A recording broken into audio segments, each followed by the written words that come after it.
আসসালামু আলাইকুম, সবাই কেমন আছেন? আশা করি ভালো আছেন। আমিও আলহামদুলিল্লাহ ভালো আছি। হিমাস ফ্যামিলি চ্যানেলে সবাইকে স্বাগতম। আজকে ডিম নিয়ে নিলাম, ভেন্ডি নিয়ে নিলাম ভাজি করার জন্য। ডিমটা আমি কুরমা করব, ডিমের কুরমা। সেই জন্য ভাজিটা আমার হয়ে গেছে। ভাজিটা আমার হয়ে যাওয়ার পরে এদিকে আমি আবার সব কিছু রেডি করে নিলাম ডিমের জন্য আমি কড়াইটা বসাই দিলাম। অনেকেই দেখা গেছে যে ডিম ভাজতে গেলে ডিমটা ছিটে আসে, সেই জন্য একটু তেলের সাথে আবার একটু লবণ দিয়ে দিলাম যেন বেশি না ছিটে। ডিমটা আমার ভাজা হচ্ছে, যেহেতু ডিমের কুরমা করবো সেজন্য কোনো মশলা অ্যাড করলাম না, সাদা সাদাই রেখে দিলাম। ডিমটা আমার হয়ে গেছে। এখন বেরেস্তার জন্য আমি পেঁয়াজটা বসিয়ে দিলাম। পেঁয়াজটা ভাজতে থাকি। পেঁয়াজটা আমার বেরেস্তা হয়ে গেছে, মাশাল্লাহ। পেঁয়াজটা হয়ে গেছে। অনেক সময় স্বাদ চেঞ্জ করার জন্য বাড়িতে অনেক কিছু বানানো লাগে। এদিকে আমি আবার বসিয়ে দিলাম, সব কিছু মশলা কষিয়ে নেব। মশলাটাও আমি দিয়ে দিচ্ছি, কারণ যেহেতু এখানে হলুদ অ্যাড করা যাবে না, শুধু একটু শুকনো মরিচের গুঁড়া, একটু জিরা গুঁড়া আর একটু ধনিয়ার গুঁড়া দিয়ে দিলাম। বাটা পেঁয়াজ দিয়ে দিলাম, আদা দিয়ে দিলাম।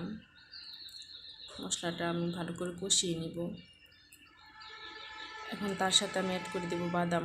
আমি এখানে চীনা বাদাম অ্যাড করছি, কারণ চীনা বাদাম দিয়েও সব কিছু খেতে ভালোই লাগে।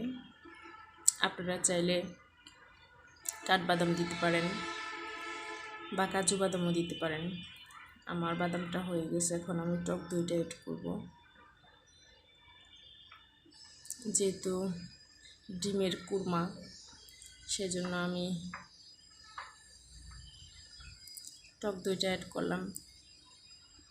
সাথে আবার 2 টেবিল চামচ চিনিও অ্যাড করলাম, যেন টকটা বেশি না লাগে। ডিমটা আমি দিয়ে দিলাম, ভালো করে মিশিয়ে নেব।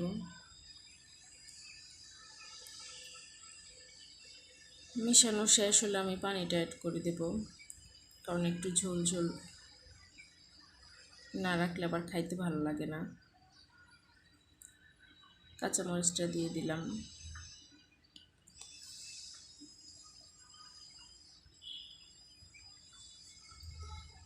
ডিমটা আমার হতে থাকুক। ডিমটা প্রায় আমার হয়ে আসছে। এখন আমি বেরেস্তাটা অ্যাড করে দেব, কারণ হওয়ার একটু আগে দিলেই ভালো, তাহলে দেখতেও সুন্দর লাগে, খাইতে গেলেও ভালো একটা টেস্ট আসে। ডিমটা আমার হয়ে গেছে, আমি এখন উঠিয়ে নেব। এই তো আমার রান্নাবাড়া কমপ্লিট। সো আজ এই পর্যন্ত। সবাই ভালো থাকবেন, সুস্থ থাকবেন। আল্লাহ হাফেজ।